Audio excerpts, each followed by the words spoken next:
Hey, girl. Hey, girl. You ready? Mm-hmm. Oh, happy 100th episode. Happy 100th. Wait, cheers me. Cheers me. Cheers. Oh. We did this 100 times. We had this weird job. I know. Over 100 times, plus the Pates, I was going plus to say, the after party, we're really, plus... it's much closer to like 250 at this point. But 100 on the feed on out the there. Regular like, feed. This is crazy. Congrats. I love you so much. I love you too. What a I love journey, doing right? this with you. You guys, last week we published an after party where we just reflected on our first 100 episoes. Yeah. And the whole year. It was a really fun trip down memory lane. Look, come Go on. check it out. You know what I want to say for the 100th time? Jillian Pensavalle. Patrick Hines, banana.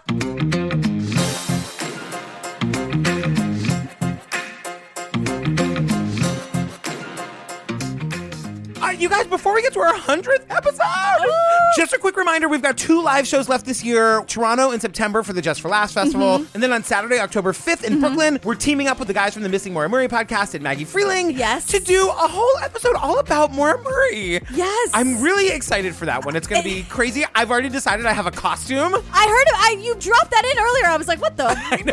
What? And it's related to the episode. Okay. So just get ready. Just get ready. Okay. Also, the Patreon. Oh, wait. Who? I know. Who's she? Do I know her? Tell me more about her. Her name is Madam Patreon. At the $5 level, you guys, you get like 90 full bonus episodes to download right this second. Oh, she sounds fantastic. She's a gorgeous girl, and it's episode by episode coverage of Serial, The Staircase, Making a Murderer, Lorena, Disappearance of Madeline McCann, The Jinx. Oh, we're covering OJ now too. We're covering OJ. That bitch. Casey Anthony. Casey Anthony.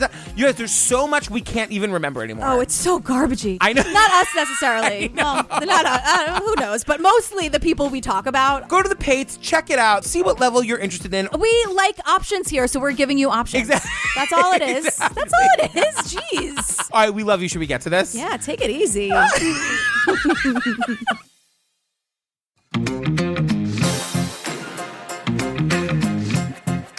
I can't believe we're back here. I can't either. I love this movie so much. Watching it again, I just cannot believe how much I love it. I know. The gag is the cinematography and the editing, like it is really great. The way they edit it. You always make fun of me for asking you about that in the original episode. But I love the editing, like my little nerd heart about like, whatever. We'll talk about it later, but that's the gag. All right, let's play the trailer. We got to get to our 100th episode. Oh my God. Oh my Cheers. God. Cheers. Cheers, girl. Sí, Guardia Civil, dígame. Hello. We found a kid here. He's about 14, 15 years old.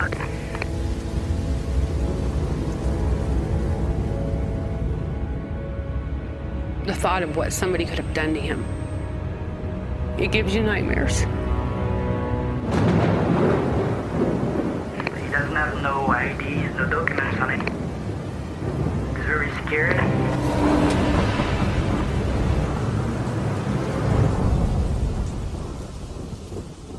From as long as I remember, I wanted to be someone else. We had no idea what kind of person we were getting.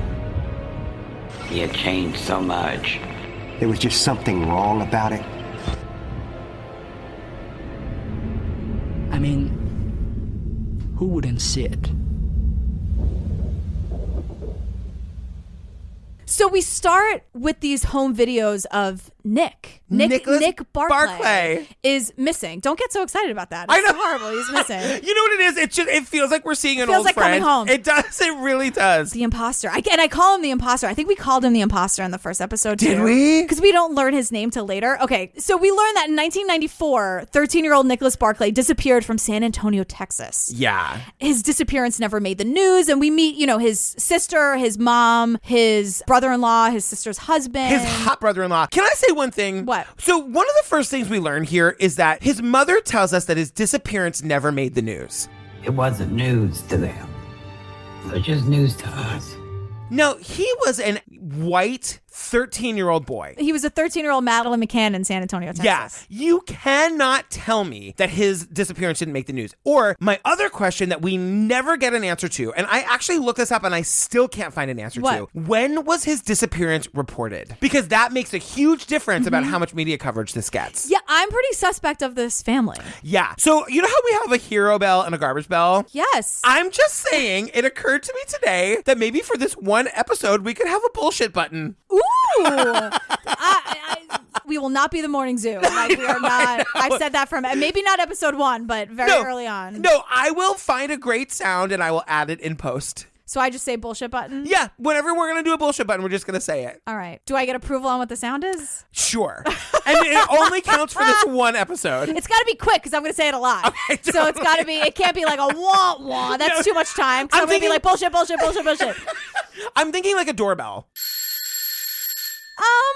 We can do better. We'll do better. Because that sounds like welcoming. Like, okay. It's got to be like, it's like some horrible, like the game Operation. Totally. When you hit the sound, like something horrible. All right, I'll find a horrible sound. Okay.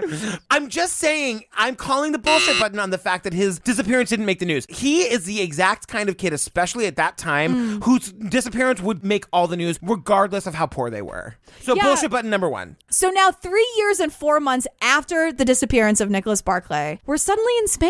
Right. All right. I've always wanted to go to Spain. It's October 7th, 1997. We get this police audio. Someone's calling the cops saying, hey, look, I'm a tourist. I'm here on vacation with my wife. We found this kid. He's probably about 14 years old. He doesn't have any ID on him. He's terrified. You guys going to be here or not? And the thing is, so the imposter, right? The imposter is our main narrator here. Yes. He is the definition of an unreliable narrator. The most important thing for me and what I learned very fast was to be convincing.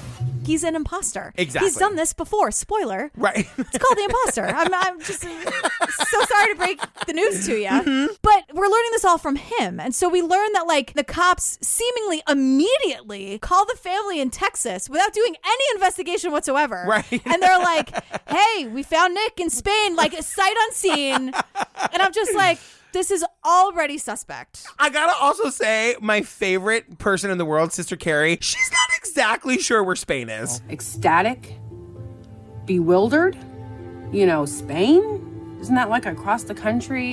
She thinks it's on the other side of the country. And I know she's misspeaking. I know that no matter if someone in her family is responsible for Nick's disappearance or not, she's going through it. Yes. I don't think she had anything to do with it. The poor thing. She misspoke, but it's the first of many things that she says where you're kind of like, oh, Carrie, sweetheart. But it's also that thing where, like, when she said that, the director was like, oh, keep the camera on this one. She's going to have some gems. Right. She does not disappoint. Carrie really gives us some lobs. The sports reference. I did a sports. And we didn't have to go outside.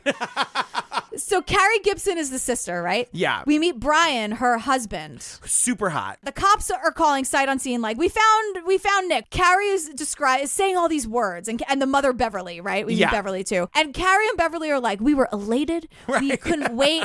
And Brian is the only person who uses words like worrisome, curious. Of course, it was mysterious, it was exciting, it was worrisome, it was all mixed emotions, So, like, right away, no one's asking any questions except for Brian. And in my head, I'm like, they totally got in a fight over this. Like, Carrie's screaming, just let me have this. Right. And Brian's like, but I love you, and I just want to make sure that you've been through enough. Like, can I just ask some questions? And she's screaming, Brian, no. And he's like, okay, fine. And then he, like, sits quietly eating, like, a TV dinner. Right. Brian wants to ask a couple questions. Carrie and Beverly are like, they found him? Let's go. Let's drive to Spain. Road trip, we're driving to Spain. But so then I have in my notes, then we cut to this real weird looking guy. Yeah, the imposter. Now we meet the imposter. You guys, he is wearing the goddamn ugliest shirt I have ever seen. It's like a blue shirt. We only see him from like the shoulders up. But it's just we don't even see his shirt. That's the thing you focus on? I really, really hated his shirt. Okay. What can I say? So we're talking to the imposter in his ugly shirt. And you're kind of like, how are we talking to him? I know. And we also see some of the best reenactments we've ever seen in a documentary. It's true. And that we started with those, episode 1. Totally. Like I love these reenactments, how they do this editing. It's the best. We could never have known this at the time, but like this was a great documentary to be our first. It really was. You know what I mean? Nobody ever gave me a childhood, because to give a kid a childhood, you need to love that kid. Nobody ever gave a damn about me. And to know that if I change my identity, the reward was eventually to be put in a place where actually they really cared about me. And hell yeah, I was reborn. I was born again.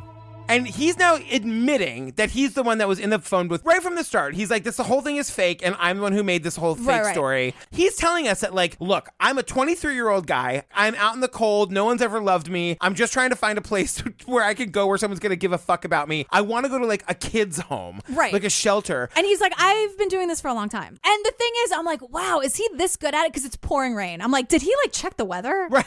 And, like, make sure it was raining? As dramatic as possible. Because who's going to say no to some terrified kid who can't speak in the rain? Totally. And he's saying, like, when the police arrive, I have immediately to put into their mind that they have a kid in front of them, not an adult. So it was very important for me to behave like one. They would see me in a big coat with younger clothes, and they would see a kid with a hat, which is very low in the eyes. They couldn't see my eyes. I wanted to provoke on them a sense of guilt. Of being adults and to be close to a kid which is dead scared. When the cops show up, it's all about manipulating them. It's just about making them feel sorry for me, making them ask me horrible questions about, like, have I been sexually abused? They would try to, like, reach out and, like, take his hand, and he would flinch. Yes. And he says, he was like, I wanted to provoke in them a sense of guilt. Honestly, like, for someone who's an imposter, one of the most honest people we've ever seen in any of these documentaries. Because he's clearly a sociopath. This person has no emotions. He does not care about how his actions affect anybody else. Right. And the editing in this is so well done that while people are talking about horrible things that he described, it'll cut to him, like, looking down and then looking up and smiling. I know. It's so good. He's like an evil clown. Yeah. He really is like... Well, all clowns are evil. So I stand corrected. I should have just said he's a clown. Yeah. But not like they got like, oh, look at this clown over here. Not that kind of clown, you know? We also learned, like, back in Texas, we learned about the day that Nick went missing. So this is the thing that makes me crazy. Nicholas Barclay gets lost in this documentary. This is the thing about true crime situations sometimes. Yeah. Where the victim gets lost here. But here's what we learned. His mom, Beverly, said, yeah, you can go to play basketball or whatever, but you have to be home by dinner. Here's $5 and I'll see you later. Beverly worked nights, so she slept all day long. Right. So he called home. He's 13 years old. So Nicholas calls home asking for a ride from the basketball court. And his older brother, Jason, answers the phone. When I woke up, Jason was there and said that he had called and wanted to ride home, but Jason didn't want to wake me up. So told him he had to walk home. And that's what's the day, the last time we heard from him. And that's it. Like, that's the story of Nick going missing. So the thing is, like, we hear Beverly say at some point, like, he probably just got in a car. Like, somebody said, hey, do you need a ride? And Nick just got in the car, and whatever that person's nefarious intentions were is what came to pass. Again, this is where I ask the question, when was he reported missing? So now we're back with the imposter. And he says this thing where he's, like, talking to the cops before he goes to the children's home. Yeah. Because he's like, all I have to do is wait out the cops. Because if I don't speak and they don't know who I am, they can't charge me with anything. They just have to, like, put me in a kid's home, which is exactly what he wants. As a 23-year-old, which is like, is there weirdness there? Like, what's going on? I really think this guy just has never experienced love in his life, and he's just looking for a little bit of, like, security. Okay, well, he's also, like, a really bad person. Right. He says, the cops say, if you don't tell us, if you can't prove us who you are, I'm going to have you fingerprinted and your pictures taken. I couldn't allow that to happen. I had to find a way out of that. What? Just fingerprint the kid. Right. Like, just take his hand and fucking fingerprint him. But this is just the beginning of this whole section where I call the bullshit button on every single thing he's saying here. Right. Quip again. No. Totally. Because we don't hear anything from the cops. You know what I mean? No. Like, you're not given the option of a fingerprint or not. No, they just take your hand. But also at the same time, if you were a cop who fell for this 23-year-old, would you want to be on camera? Right. I certainly wouldn't. Right. So he ends up at this place where they're mad that he doesn't have an ID. Right. And he's like, unfortunately for me, it was one of those places, which is very rare in Spain, but they kind of can't stand it when a kid doesn't have an ID card. So the only thing left there was 1, go to prison, 2, prove to them that I'm someone. So the imposter comes up with a story that he's an American runaway and only he can contact his family himself. And he's like, so I convinced them, these like grown ass adults who've been doing this for a long time. Look, just leave me. Look. Just you hold on a second. You take a seat. No, bitch. Now we're just, it's our 100th episode. We're just doing it all. No, bitch. He's like, okay, I'll just stay here in your office totally by myself. You guys go home and get some sleep. All night long. All night long. So you, because of the time difference, you see. Right. So, Patty Peterson. So the time difference, you see. And so he's like, you just leave me alone. A kid, a runaway who's not speaking, who was totally sexually abused, according to you and also me and my demeanor. Right. So tomorrow, by the time you come back to work tomorrow, I'm going to have everything you need. Let me make the phone calls, right. You guys. You go to bed. You look tired. And in the reenactment, you see this sort of like severe looking woman like looking at her colleagues like, this doesn't seem like a good idea. I don't think we should do this at all. But okay, fine. They throw their hands up and they just leave for the night. Of course, even in the reenactment, whoever the filmmaker is like, can we just have the woman trying to be like, can we not let the woman do the work? Like 100%. So, but the thing is, they do this really, really cool edit move where they like have his audio, him telling the story presently, and then they make it sound like a telephone. Yeah. So I called American police. Manhattan South, Detective Fowler. The New York police. Lieutenant Kojak's office. Different police station in the States. Dobie here. Who is this, please? I told them every time that there was a policeman from Spain called Jonathan Dorian, that we had found a kid. We're sure that he's from the States, but we don't know where. How long ago was this? He's been maybe missing for a few years, that someone must be looking for him. He's like left to his own devices, according to him, and all night long, and he starts making these phone calls, and he's trying to figure out like who's missing, who can I be, what's going on, who can I act as. There's this great filmmaking thing that this guy does here where we're being told by the imposter that he's calling like the United States, and on the receiving end of these phone calls is like stock footage from like Columbo. Like it's not Columbo because it would be Columbo. Steve said to me today, he's like, Julian loves Columbo. I don't think Columbo's in there. He's not, but the imposter quotes Columbo later, like references Columbo later, which I probably definitely said in the first episode. It's all these like stereotypical like cop movies or cop TV shows where it's like, hey, what do you got? We're on our way. Slam, click, there we go. I literally I'm like, it's Columbo, Cagney and Lacey, and Scooby-Doo. They all answer the phone. Right. Just not Columbo. Not Columbo. Because Columbo would have solved it. That's Columbo true. would have been like, oh, just one more thing. This makes no sense to me. But the thing is, he's making all these calls and everything he says is very vague because he's acting like I have this kid with me and I don't know if it's going to match who is missing in your town. So he's like, it's a kid. He's wearing a shirt. He has eyes and hair and 2 arms. What do you got for me? So they're just sending their entire like roster of missing children. So Nicholas Barclay comes up. And because it's 1997, apparently they didn't have color printers back then. Right. They like faxed this photo and he's like, let me just see if it's him. Like, let me see if I can pull off Nick Barclay. Totally. Let's see if I can do it. I look at it. Black and white picture, old picture. Well, be missing for 3 or 4 years, guarantee one thing. There will be a change. If there is a change, there will be doubt. If there is doubt, then I got a chance. Something in my head decided I could do it, that I had to try. So the imposter looks at this old black and white fax of Nicholas. Fax FAX, everybody. Back in the day. Children, gather around. You used to be able to send like email through the phone. It's super crazy. And the paper was really thin. Yep, totally. And it really was just black and white and grainy and smudgy and ridiculous. So the imposter's like, I can totally do this. I can totally be Nicholas. And the imposter as a cop is like, hey, we got Moxie and you're never going to believe it, but this is him. Right. Says Cagney and or Lacey. Right. Now we're back to Sister Carrie. And apparently the mom has gotten the call from the missing and exploited children. And she immediately calls Carrie with the news. Right. And she's like, hey, bring, bring. Nick has been found in Leonares.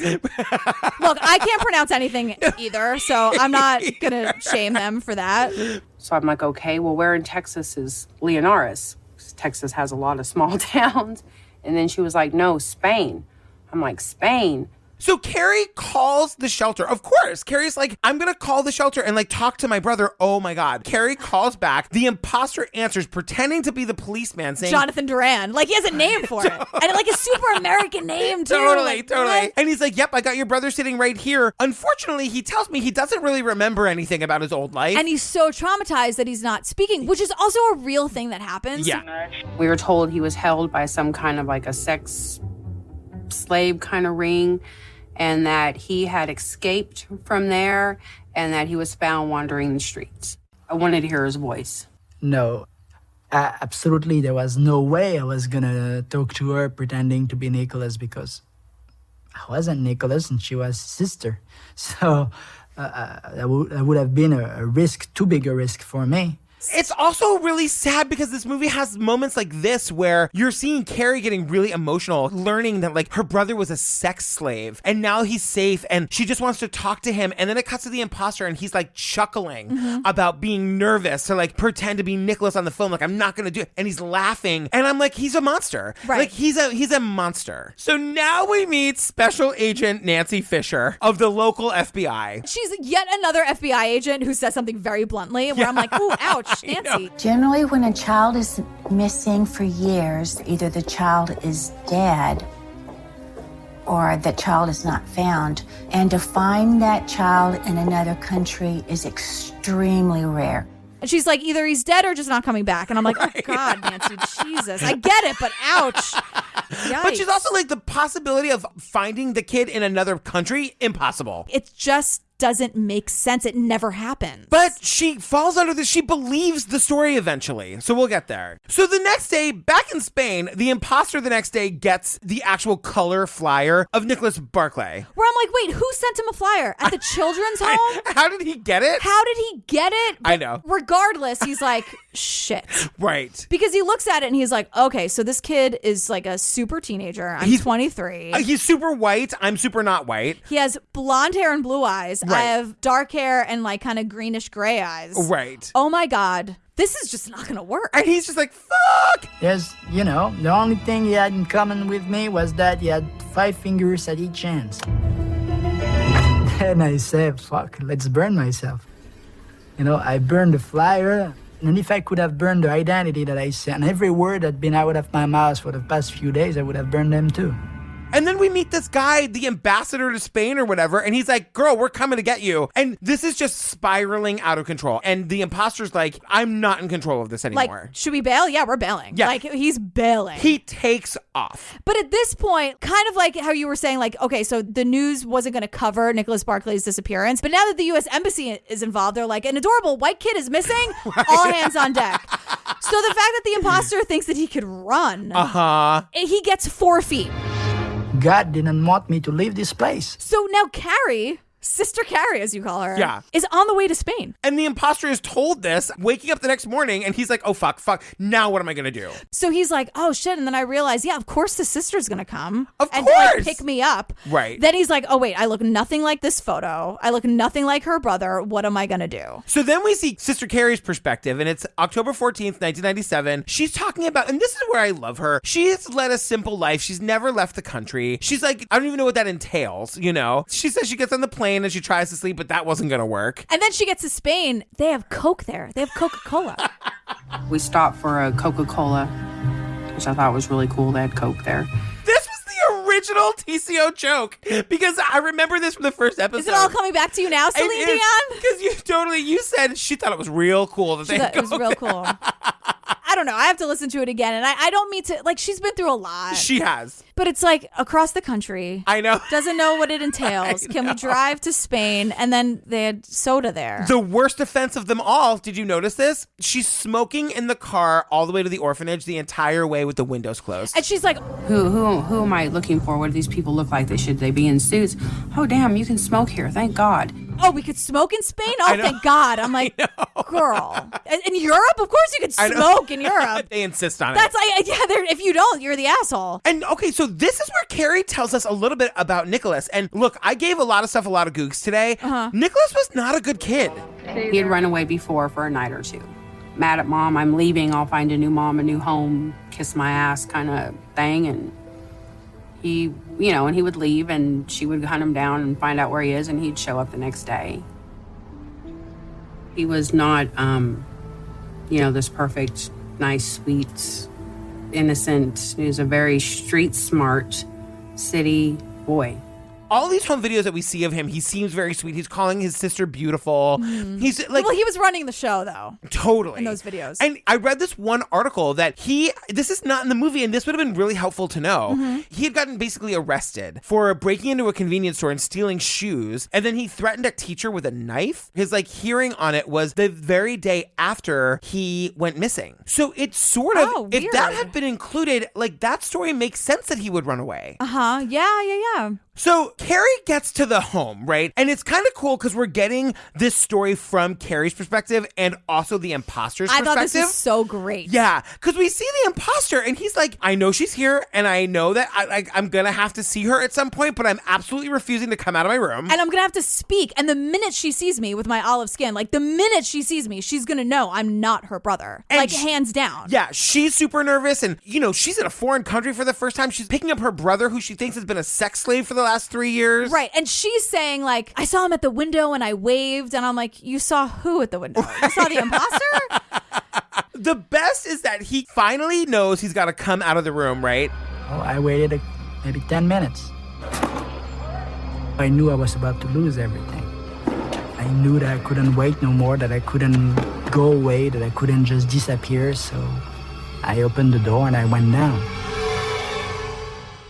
And I just had this image in my brain that he is like wrapped in the drapes from the room. He's carrying the mattress. He has a hat on, sunglasses, a scarf. You can't see his face. It's freezing cold in Antarctica. That's how he's dressed, right? Yeah. And within 1 second, Carrie has him in a hug and an embrace. I love you. I see you. I'm gonna take you home. I'm here to get you. Like, and no questions asked. No questions asked. And he is just like, what? And he says he's so like present and so aware of what's happening because the imposter says there was no other way. She came for me and she was taking me back. So this is where it starts to like split a little bit because the whole next scene is about Carrie taking him into like a visiting room and she's got all these family photos and she's like, this is your uncle so-and-so. Remember him? This was your birthday. Remember that? Right. And because she was told he doesn't remember anything. Right. And so when you hear it from his perspective, he's like, she was coaching me. She needed me to be Nicholas for X, Y, and Z reason that we'll get to later. But when you think about it from her perspective, she's just being like a loving sister who's like holding his hand and trying to like refresh his memory. She wants her little brother back. Yeah. Now like this phrase is tainted, but I really do see both sides of it. Totally. Because it does seem like you don't ask any questions. Yeah. He doesn't look like Nick. He just doesn't. He doesn't sound like him. And she's teaching him and pointing out, so this is that. And the imposter is doing this thing that like hack psychics do. And he was like, Jason looks the same. Cody's gotten pretty big, huh? Mom looks exactly the same. She got put on weight. Wanted to know if Grandpa was still an asshole. Told me how much he loved Grandma and he missed her. Where it's like, oh, is Grandpa still a real pain? Like just things where it's like, oh, so how was that birthday? Just obvious things where like anyone can say yes to that. Just like family stereotypes. Yeah. So they're both kind of giving each other what they need in this moment. So Carrie is vouching for him. Right. But Carrie also is like, he did talk a little funny.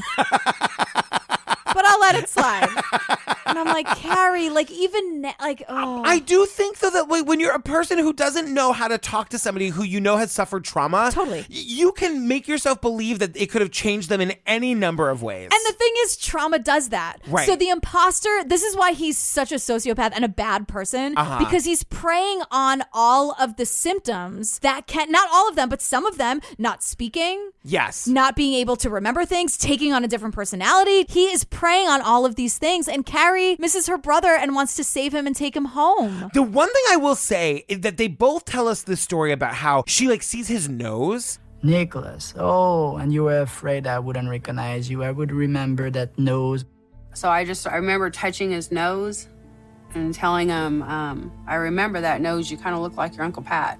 This imposter guy has a very distinctive nose. He's got a really big nose. Yeah, he does. And she says to him like, oh, you have the same nose, just like Uncle Pat. And it's like when you see pictures of Nicholas Barclay, he does not have a big nose. Yeah. It's weird to the imposter that she says that and she points out the nose. And it's a very distinctive feature of this person who's definitely not Nicholas. Right. It's weird. And the other thing is, so the imposter looks nothing like Nicholas, but a very defining thing about Nick, he had a gap gap in between his two front teeth. Right. And when he smiled, you could see it. And then another great editing moment, the imposter smiles and he has a gap in between his teeth. But that's something that a sister could look at and say, I know he doesn't feel like my brother, but he has that thing. Totally. He has that defining thing. Yeah, and so we're at the point where Carrie, the sister, and the embassy guy are vouching for Nicholas, saying it's definitely him. This judge and the police and the prosecutors do not believe it's him. Because they need a legal basis to like give Nick a passport and like make him a U.S. citizen, and they have to prove who he is. Part of the evidence that was in those interviews was a family photo album. And the judge said, listen, the only way for you to prove that it's you're really Nicholas, we got pictures here that you've never seen before.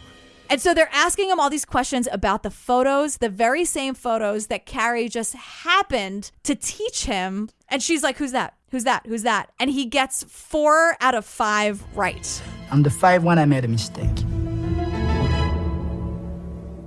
But it was too late. She was already convinced I was Nicholas Barclay. I just love that this like judge in Spain is like, there's only one way we can really make sure you're who you are. Identify these 5 photos. Like, it just seems ridiculous. Like, what are we, back in Portugal or Florida where there are no rules and nothing makes any sense? But it works, and he gets a U.S. passport, and we see the passport. We see the picture. We see it. The next day they get on the plane, and they're going home, and we see the whole other side of the family, the mom, the cousin, the brother-in-law, whatever. They're all waiting for them at the airport. And we have this other dual moment of like Carrie's side of the story and then the imposters. I didn't understand why he was so, like, nervous. You know what I mean? He was like, you know, constantly moving in the bathroom and watching people, watching me. He was always watching me. She was always looking at me. She was making me super jumpy. She would not stop staring at me. This broad has eyes on me the whole time, making me super uncomfortable. But then also we get the actual home movies of him getting off the plane and the whole family is there. October 18th, 1997. It's like actual home foot. It's crazy. And you know, everybody gets off the plane before him. He's the last one to get off. And like, he comes off the plane looking like Michael Jackson, wrapped up in scarves and hats. And the dark sunglasses. And the mom, Beverly, says this thing where I'm like, oh. Yeah. He had changed so much. It was like mind-boggling. But then I realized, you know, you tell yourself, well, he's been through all this horrendous stuff, so he's absolutely going to be different. You know, he wasn't the Nick I knew, but he's been through a lot, so that checks out. Yeah. And then she goes to hug him, and he recoils, and she's like, wow, this kid's real messed up. And I'm like, I know. So from this point on, nobody says anything about therapy or getting him help or trying to maybe acknowledge or work through what they think this person, their son, brother, whoever, has gone through. No one says the word therapy. You know what really stuck out to me this time? What? My thing is, nobody in the family even mentions, hey, what happened? Are you okay? No, not even that. Like, let's figure out what happened to you. Who took you? What's the story? Nobody asks any questions, and it's another thing. I didn't notice it the first time. Yeah, like, let's bring this entity down who did this to you. Let's Let's go save all find the these other people. boys and all this stuff. Totally. It's another thing that makes the family look super guilty. That they know what happened to Nicholas, so they don't have to ask that question. Right, because really where their mind is, they're like, let's hop in the car, blast the goddamn Doobie Brothers, and head on home. I fucking hate that song. That song gives the me... Doobie Brothers? It gives me... Like, I'm saying that's a garbage bill. And the bullshit button now that we're talking about it. The fucking Doobie Brothers. Get out of here. So the imposter wakes up in Texas and he's like, okay, so I did this whole imposting thing because I wanted to go to America because I thought it was all like a big city. Right. He's a little disappointed when he wakes up the first morning in Texas. It's like a legit rude awakening. Yeah. And he's like... the rooster or whatever, and he's like, it's just flat for as far as the eye can see. And yeah. Listen, I just want to say, people love Texas. They love the flatness of Texas. That's fine. Right. But so the imposter impostered because he wanted to get to a big city in America. So then they drive again. Don't ask any questions or try to get his mental health in check. They just like take Nick around to go shopping. They drove me around. And, you know, I knew I had to recognize something. And I also knew that I couldn't because I'd never been there before. Hey, Kirk, how you doing? We met some people that knew Nicholas before he disappeared. I told them I didn't remember them. There was something, but I didn't remember them. Like I lost my memory, which what I told them. So now, like, townspeople are just like walking up and saying hello. And he's relying on this like lost memory bit. And honestly, you're a goddamn monster if you question it. You're the asshole. There's an imposter who's super not Nick Barclay. Who, like, everybody can tell that it's not him, but you can't say it. There's some guy who's doing the worst impression of like someone undercover. Right. Like he might as well have those glasses with the big nose and the mustache where it's like, you obviously, you don't want anyone to know who you are. So now he finally meets Jason. He's like the older brother deadbeat guy that moved in. And was the one where Nicholas was like, hey, can I get a ride home from basketball? He was like, no, just walk. Exactly. So he comes home for like a visit. And the imposter says to us, like, he didn't buy it, not for a second. He didn't look at me like Nicholas, and he didn't pretend to look at me like Nicholas. And he said good luck to me, and he left. And he didn't pretend to. Right. He's like, everyone was kind of like, cake for breakfast? Perfect. You know, whatever you wanted. Like, staying up late, movie. Like, everyone was really catering to him. Yeah. And Jason didn't care. Jason clearly knew that it wasn't Nick, but he also, like, just didn't care enough to say anything to his family. Like, the whole family dynamic here is fucked. Right. So now we just cut to Nancy from the FBI. Nancy Fisher, who I love. And she's like, okay. Because she had said to them, go get your brother, but when you get him back here, the very first thing we have to do is interview him and find out what happened. I want to do my job. Exactly. I want to investigate. This is a horrible thing. I got to do my job. I'm Nancy from the FBI, goddammit. I did not receive any telephone calls from the family saying, you know, Nicholas is back. Please come over and talk to us. We need help. And I felt like it was imperative that he be interviewed quickly. It's been weeks that he's been home and no one called. This is more evidence of the family's guilt. Right. Because it's like, wouldn't you again be like, we need to find out who did this? And even if they didn't have anything to do with his disappearance, they just want the imposter to be Nick. Right. So at the very least, they're not going to call Nancy from the FBI to get to the bottom of it. Exactly. They don't want to know about that because the bottom of it is that this French 23-year-old guy is not their kid. Right. So Nancy meets the imposter and she's like, okay. Not that people can't change in 3 years, but this person in general did not appear to be 16. He had a shadow of a beard, a dark beard, that I doubt if Nicholas would have had a shadow of a dark beard at the age of 16 since he had blonde hair. He appeared to be quite nervous, and he just seemed very uncomfortable this entire time. Immediately, she's like, this is not Nick Barclay. But hold on to that thought, because like hero Nancy, like in 5 minutes from now, is going to be fully convinced that it is him. I didn't give her a hero bell. I'm very back and forth with the Nance. So she's not Nancy Grace. Not that bad. We have a spectrum of Nancy's where it's like your Nancy Grace is the worst. Nancy Kerrigan is the best. FBI Nancy is somewhere closer to, she's farthest away from Nancy Grace, right? She's not. Without being full Kerrigan. Right. No, she's hovering over the middle. on the if you guys can see, I'm making a tape measure. Anyway, so here's what we learned, that the imposter tells Nancy what happened to him. Walking home from a sensible basketball game in San Antonio. Because my dick brother didn't wake up my mom to come get me. I had to walk through my house. Garbage. That's ridiculous. I love the garbage was getting a lot of play in the 100th. Got to bring it back. Even though she wasn't in the first, but anyway. I told them that I was taken by military overseas. I was abducted, put in a van, and fly over to some places that I never knew where he was.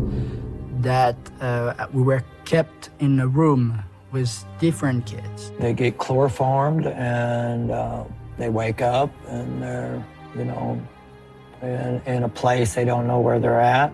And if this is true, it's not true. It's completely not true. But the picture he paints is absolutely terrifying. Yes. That it was the sex ring of young boys who were being chloroformed and sexually abused nightly. They were tortured. Their bones were broken. They were experimented on. They had needles in their eyes. And this is where I'm like, Nancy. I know. When something, and also tell this to your probably conservative aunt and uncle. When the news story that comes on Facebook seems ridiculous. Yes. Give it a goog. if it seems like this is horrifying and too horrifying to be true, it is probably not true. The thing about Nancy Fisher is that she's so traumatized by just having been told this story. She literally walks out of the room. Like, you can see her, like, holding her stomach and, like, just like... And someone's like, Nancy? Nancy? She's like James Brown, like, fainting on stage. Nancy, someone get her some water. And she's like, a mineral water if you could. Chilled. 2 ice cubes. Nancy. You know Nancy's very particular about her water. But so here's what else he said. Because he's like, oh, Nancy's buying this hook, line, and sinker. She's like, and then they did what? And the thing is, if it actually happened, it's horrible, right?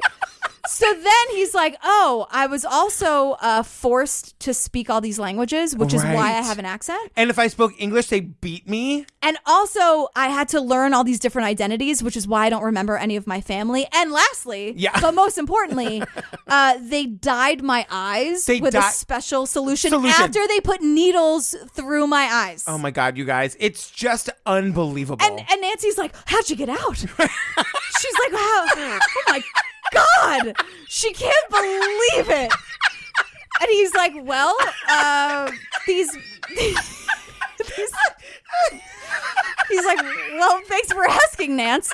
So what happened is that as these people were torturing me and had control over me for 3.5 years.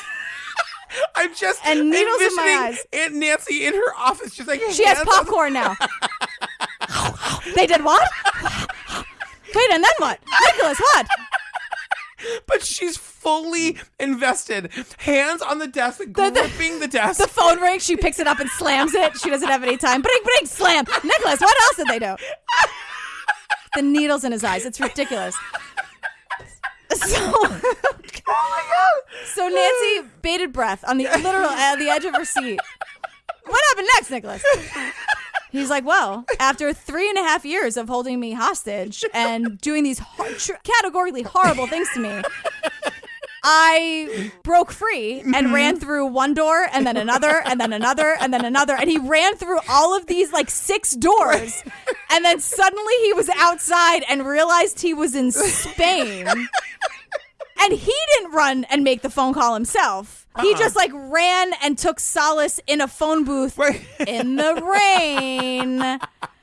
Because maybe the imposter was never loved before, but he saw a movie at least once in his life. Because everything good or tragic happens in the rain. So he didn't say, oh my God, you won't believe what I just ran from, police. Right. He waits for this tourist, air quotes, and his wife to not say a word about anything. And Nancy she has run out of napkins with the greasy popcorn. This was a horrendous interview, and when I left, I was shaken by it because it had all the horrific emotional side effects that go with listening to such a story. She could not believe the story anymore. She believes the living shit out of this story. Because she's like, of course I believed him. Who wouldn't? Right. Who would lie about this? And I'm like, an imposter. Nancy, is this your first day at the FBI? It's her first day because she goes, either he's a victim or he's a fantastic actor.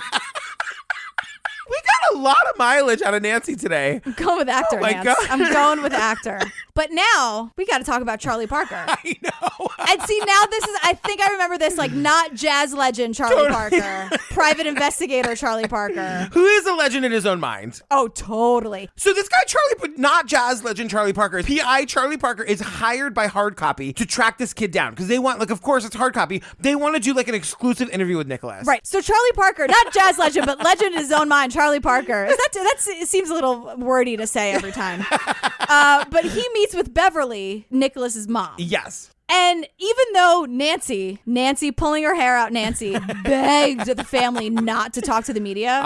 Charlie Parker calls and Beverly's like, yeah, in 2 minutes, I'm here now. You want to come over? Because you know they paid for that. You know they got money for that, for sure. So now we cut to all this news footage because like Beverly gave permission that they can talk to the imposter. This is Eyewitness News at 10. He disappeared without a trace 3 years ago. Tonight, a San Antonio boy is back home. And we see him again looking like, sunglasses, hat, scarf, 15 layers. 5 o'clock shadow. Totally. Giving these interviews. And Charlie Parker is standing there and he's standing behind like one of the monitors. Mm-hmm. I moved over behind a booth and it was almost fate. Behind that booth was a picture of the actual Nicholas Barclay. And I could look at that picture and look at him at the same time. And as I looked at the picture, I noticed that the boy had blue-gray looking eyes, and this man had brown eyes. It was a moment where the hair stood on the back of your neck, and there was just something wrong about it. He's doing this back and forth, and he's like, blonde hair, blue eyes, teenager, olive skin, dark eyes, 23. Right. 5 o'clock shadow. Look. I know I'm a legend in my own mind, but hey, a dummy can pull this off. Let's get swinging. So, and in all these interviews, the imposter doesn't even try to lose the accent because he convinced Nancy, FBI Nancy. Yes. If I didn't speak in these crazy accents, they would torture me more and like electroshock me and put needles in my eyes. Exactly. Unbelievable. But so then Charlie Parker immediately is like, something's up here. This is not the right kid. No. There's only one way to prove it, though. Something was wrong. I said, can you get me a picture of his ears? I need to get that. Because he gave something to Goog. He was like, look. I had read about Scotland Yard using that method to trace down a man, James Earl Ray, that had killed Martin Luther King. They caught him in Heathrow Airport by identifying his ears. And I'll tell you this, it sounds a little kooky, but they show us a picture of the imposter's ears and the real Nicholas's ears. You can tell they're not the same person. Because Charlie Parker says at a diner, he's like, look, he goes, I got 2 pictures. He goes, I used a program called Adobe Photoshop and I zoomed it in. Ears don't match. It's basically DNA at this point.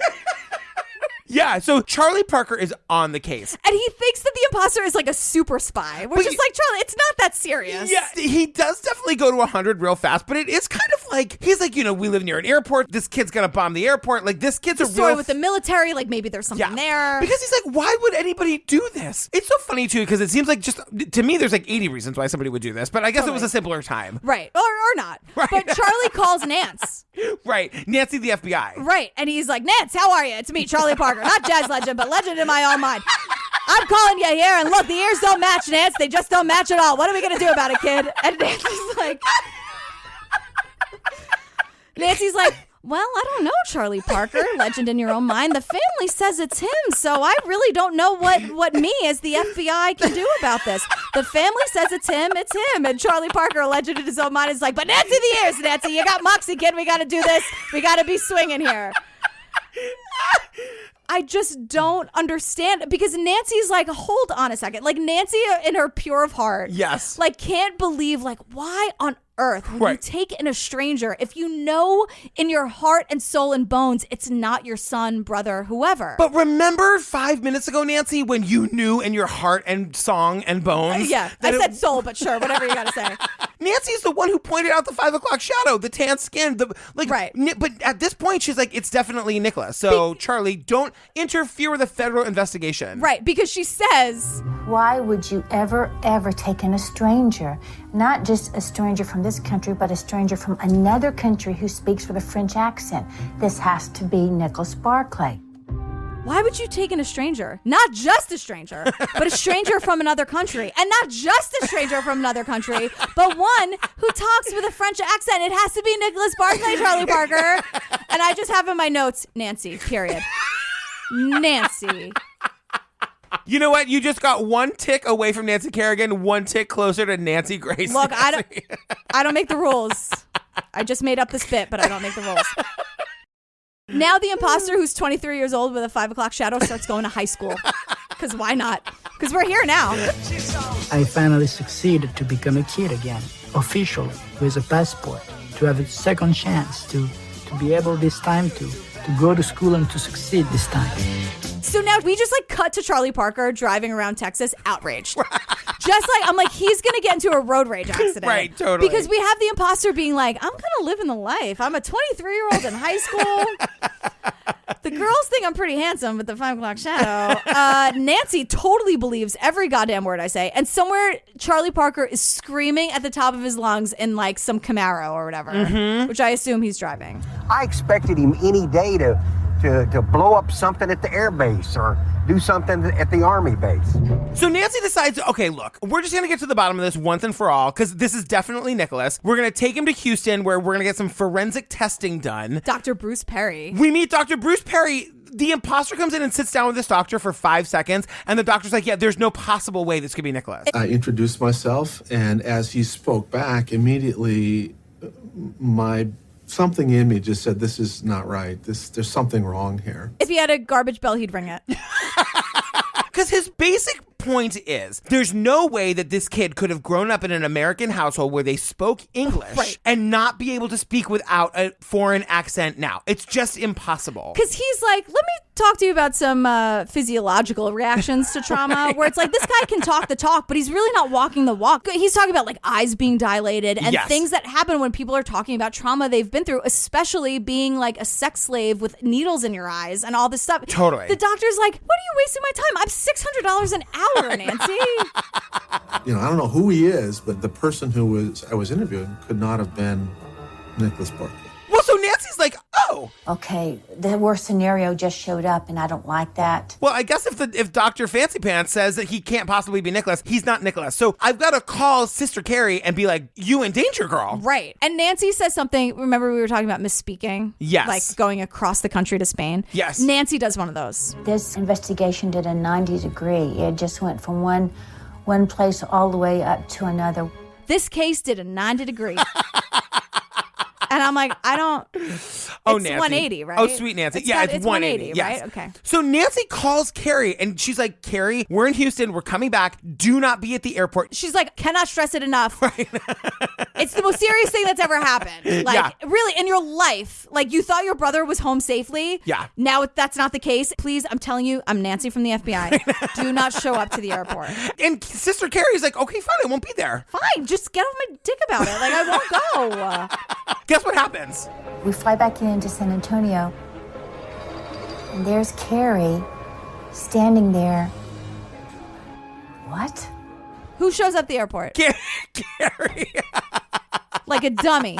Like a fucking dummy. And she acts like Nancy wasn't just screaming at her on the phone, begging her, pleading, do not show up. This is a dangerous person. The reenactment in the movie is so great because Nancy makes a little like look when she sees Carrie. She's like, bitch, what did I just say? What did I just say? Say it back to me. What did I just say? So literally Nancy like walks past the imposter and Carrie and their reunion. Like embracing. Yeah, and she's like, what the fuck? And she goes and like calls the U.S. attorney and she's like, what do I do? And they're like, okay. Oh, fuck. All right. So they tell her, just let him go. Like, let's just like temporarily, let's just see what happens and kind of like trail him. Because honestly, like he hasn't done anything yet. His whole story is a lie. He clearly like just wants to be part of this family. But this family is also accepting him when it's so obvious he's not Nicholas. Like, let's just kind of see what happens here. So now we also cut to Carrie, though, because Nancy is like screaming to us as much as she can. Right. She's not screaming at all. But she's like, she welcomed this person home just like he was her brother. I didn't have any clue as to why she behaved in this manner. Because in my conversation with her, I had said, this person is not your brother. So now we cut to Carrie, and Carrie's just like, I don't remember her putting it in those words. I don't remember her putting it in those words exactly. Right. And I'm like, Carrie, I know. Now you're lying. Why are you lying? But this because it needs to be her brother. I know. Or she knows her family killed her brother and it needs to be her brother. See, now, remember when I said earlier, I was like, I don't think Carrie knows what really happened. Yeah. But maybe, I don't know. It's very hard. So the best part of this whole thing, this is my favorite part of our very first episode, because Nancy's like, there's one way to settle this once and for all. Mm-hmm. I'm going to go to Nicholas's house and get a DNA sample, and we'll just run the DNA. I know that will prove that it's not Nicholas. So DNA does exist back in these days. Exactly. So she goes and knocks on the door. Nick's mom, Beverly, opens the door, and according to Nancy, not only does she refuse to give the DNA, and she lay down on the floor, literally lay down on the floor, and said, no, and you can't pick me up and you can't make me. I did not want to go anywhere with the FBI, but I don't remember refusing. I was stunned. I've never had that reaction before. She wasn't just apathetic, she was hostile. To be honest with you, I really have no idea what I was thinking at that time. Remember remember like Tanya from the 9/11 faker? Yes. She did that. Remember when her friend, she was like in that restaurant and she just started like wailing and screaming on the ground? That's what it felt like, because Beverly like lays down on the floor and is just like, you can't pick me up. I'm going to dead weight you and you can't make me. And Nancy's like, what? Nancy literally says, I've never, in all my years, I've never seen a reaction like this. Right. And it cuts to Beverly, and Beverly's like, I don't exactly remember it like that. Yeah, no.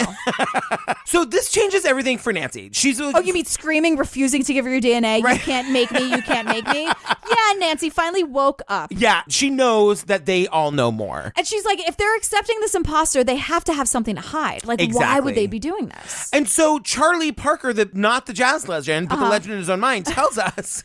Thanks for going down this journey with me. I really appreciate it. He says, a few months after Nicholas went missing, remember the older brother? Jason, the one that we think killed Nicholas? Jason called the police and told the police, hey, my brother who's been missing for a few months, he just tried to break into our house. Right. And then apparently, like, Charlie Parker's like, this happens all the time. Right. When people kill family members, they like call in these false police reports about the family member, and then there's never any evidence. But that makes sense to me. Mm-hmm. You know what I mean? Because it tells the world that Nicholas is still alive. Right. And so now we get the imposter saying, I didn't need to be Columbo to put all the pieces together. That's a Columbo reference that I know we talked about in episode 1. Because he's like, okay, because even the imposter is weirded out that Bev didn't want to give the DNA. And also that Jason, the older brother, obviously knew that he wasn't Nicholas, but didn't say anything. And like said good luck to you. Like that. Even the imposter is like, what did I get myself into? Right. And he's saying, they killed him. Some of them did it, some of them knew of it, and some of them choose to ignore it. So now Nancy, FBI Nancy's like, I'm going to pull rank here. Yeah. Now she gets warrants to get DNA. Right. Because she's like, I'm not going to deal with this tantrum on the floor. What are you for? Like, absolutely not. I'm Nancy of the goddamn FBI. I have chilled mineral water whenever I want it. Right. I know you have to give your DNA. How dare you? It's weird because we don't ever see them collecting the DNA, but we do get fingerprints. And so they get his fingerprints and they run the fingerprints. I was like doing a dance and everybody was high-fiving, and it was just like, we finally know who this person is.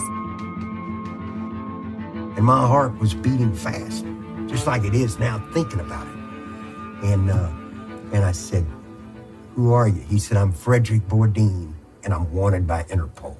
And we get this whole 5-minute montage of all of these different aliases, all of the different places he's lived, all of the different countries, all of the names he's used. Like, this guy is fucking crazy. He was wanted by Interpol. Exactly. Like, it just keeps going on and on and on. So what we find out in this moment, he gets arrested. He was only with the Barclay family for 4.5 months. I thought this went on for years. No. But it was only 4.5 months. And we see Carrie, and Carrie seems actually devastated. The first feeling was complete sadness because it wasn't Nicholas, which took us back to square one. Where is Nicholas? That was the first one. Second emotion was, how could I be so fucking stupid? I mean, seriously. She's been through a lot, but I truly don't think that she knows really what happened to Nicholas. But that moment where she's like, I mean, seriously, it feels a little inauthentic. Mm-hmm. And I love that. So like they actually start questioning the mom, Beverly, about like, do you know what happened to him? Did you kill him? And Beverly's like, I did not kill my son. Because I been crazy, but never violent. And then she takes like 3 lie detector tests, which I don't believe in. Which is so weird because she passes 2 of them. And Nancy's like, do it again. Run it again. Run it again until she fails. And then she fails one, but it's like, Nancy. So Charlie Parker is like taking us to the house. So now the house that Nicholas grew up in is owned by somebody else. Right. So Bev and all our friends or whoever, they don't live there anymore. So we go and we meet the homeowner. So now we're suddenly like with Charlie Parker and our new friend Daryl, who's the owner of the house. I think the boy's buried here. I want to talk to Daryl inside. He's agreed to let me dig and see if Nicholas Barclay's here. So I get the sense that Charlie Parker called Daryl out of the yellow pages and was like, here's what I think happened at your home. do you think I can come by? And Daryl was probably like, yeah, I think I'm free next week. Like, where are you located? Right. And Charlie Parker's like, I'm in the motel down the street. How about like 6 a.m. tomorrow? Because Daryl even says, he was like, well, when you told me about that last night on the phone, and I'm like, this happened super fast. I know. So Charlie Parker has this theory that like Nick Barclay is buried in the backyard of this home. But Daryl tells us, like, when I first moved in, the dog used to bark all the time in the back corner of the yard. And he would dig. And one day I was mowing and saw like pieces of like plastic, kind of like a tarp kind of material, sticking out of the ground. I tried to pull it up to get it out, and it just kept ripping on me as it was stuck on the ground. So I never paid any attention to it, never gave it any thought until last night when we were speaking on the phone. So he's like, I didn't think anything of it till our phone call last night. I'm like, everyone, if your dog digs up something and it's a tarp, you call everybody. Yes. You think about it. Right. Not until you don't wait until Charlie Parker, not Jazz Legend, but Legend in his own mind, calls you. If your dog digs up a tarp, you're like, what the? That's a bad scene. So it ends with like Charlie Parker like, oh, well, let's dig up your backyard. Like, shall we? And you think that Charlie Parker is going to do it. But it's this like aerial shot of like Daryl with his shirt off. From behind, thank God. Right. Digging. Yeah. And Charlie Parker, full suit. Just arms folded, watching. Because she's not digging herself. And he's that guy who lives, Daryl. He's like 3 or 4 feet down. Right. And he, for some reason, it's just game to dig up a dead body in the backyard. He learned about this 10 hours ago. Right. And Charlie Parker's like, keep going. Keep going. Your work's not done here, Daryl. Keep going. I know. They don't find a body. No. We see Frederick like in jail. Connie Chung is interviewing him. Frederick has a goddamn phone in his cell. I was like, where is this? Where is he? Because Connie Chung is like, even from behind bars, he continued to lie to families of other missing children. From this phone in his cell, Bourdin made hundreds of collect calls, claiming to have information about lost children. But he has a phone in his cell, and he's now calling just like boop, boop, boop, boop, boop, boop, boop, and just saying like, do you have a missing kid? I'm that kid. Like hundreds of times. Like from prison. He has got a phone in his cell. I've literally never seen that before. And Connie Chung literally says like, ellipsis. But you get on his phone, and you're calling all over the world. Yes. What are you doing? What are you doing? The way she says what is the greatest. She looks at him and she goes, what are you doing? And that's it. Like, they had opened a homicide investigation. They closed it because they couldn't find anything. Frederick gets 6 years. He tells us one more time before we leave him that all he cares about is himself. Mm-hmm. We find out that he lives in France with his wife and 3 kids. He has like a professional like fan page on Facebook. He has a Twitter account. What? He's like out among us, you guys. Does he have a job? Impostering. Ba-na-na-na-na-na.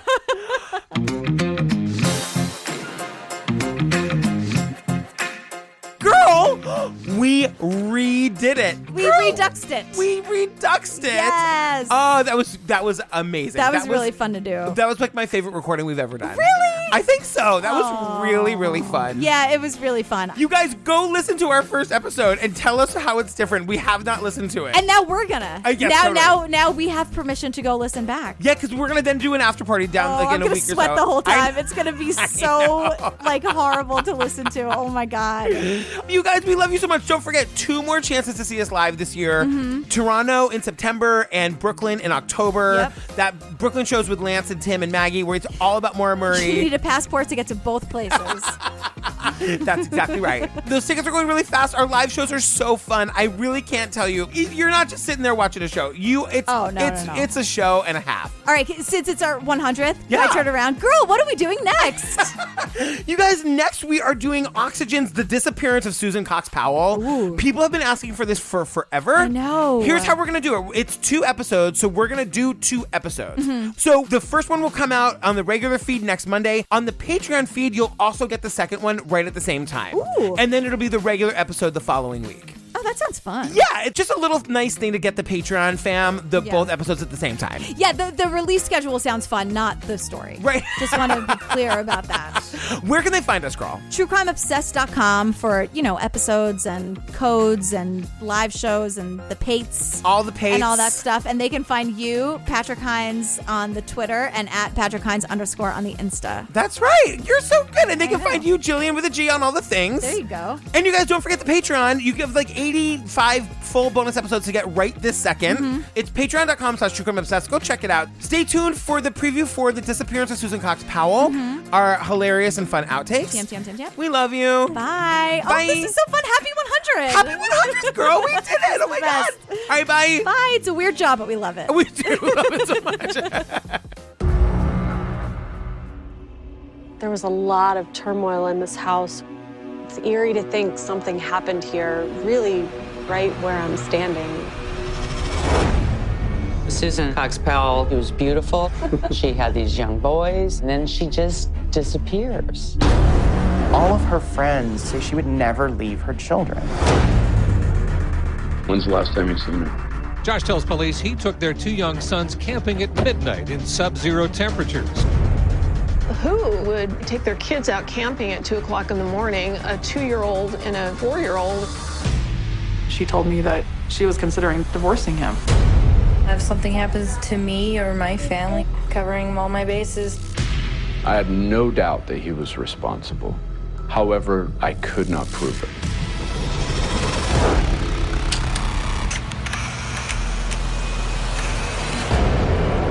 Josh's father, Steve, was obsessed with her and in love with her in a sick and twisted way. He's stalking her, and he's created this fantasy that she's really wanting this. She knows I'm here. He had something to do with it, no doubt in my mind. Is Susan's father-in-law the mastermind behind her disappearance? Move your hand, move the box. No.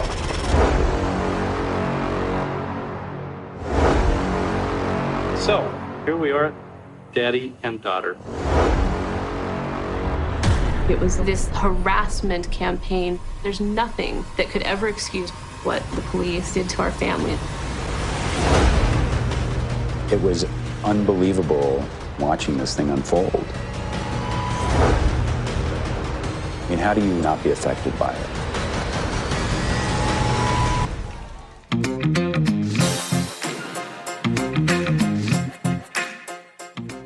God didn't want me to leave this place. Okay, well, I let's know. not do that. God has bigger fish to fry. Honestly, she really does. She does not care about your football game. She does not care about She your doesn't. Oscar. Be nice, don't be a dick. Yeah. That's really all she cares about. Right, exactly. Like Nancy in her pure of heart. Yes. Like can't believe why on earth would Right. you take in a stranger if you know in your heart and soul and bones it's not your son, brother, whoever. But remember 5 minutes ago, Nancy, when you knew in your heart and song and bones? Yeah, I said soul, but sure, whatever you gotta say. That's if I another had t-shirt a idea. bell, I'd be ringing. Ask me, how do I feel, Nancy, now that we're cozy and bullshitting? Well, sir, all I can say. This is my favorite. It's I the love best. it so much. So after the imposter gets home and he's with Carrie, Yeah. we just cut to Charlie Parker and he was like, fine. They wanted him to be their son, and now it's getting ridiculous. I refuse to let this shit go. Now Charlie Parker, it's his personal thing. Now he's personally attacked by the imposter and the Barclay family. He says it's getting ridiculous. He's like, it's ridiculous. Yeah. I won't let this go. They know my regular order at the diner, so I'll be back breakfast, lunch, and dinner because now I'm in San Antonio. But I'm just saying, he refuses to let it go, and he's angrily driving around San Antonio. The fact that he didn't get into an accident is a miracle. It's amazing. Jessica Fletcher didn't get a call? She's not writing some novel about enough. You're an amateur, the imposter. You're an amateur.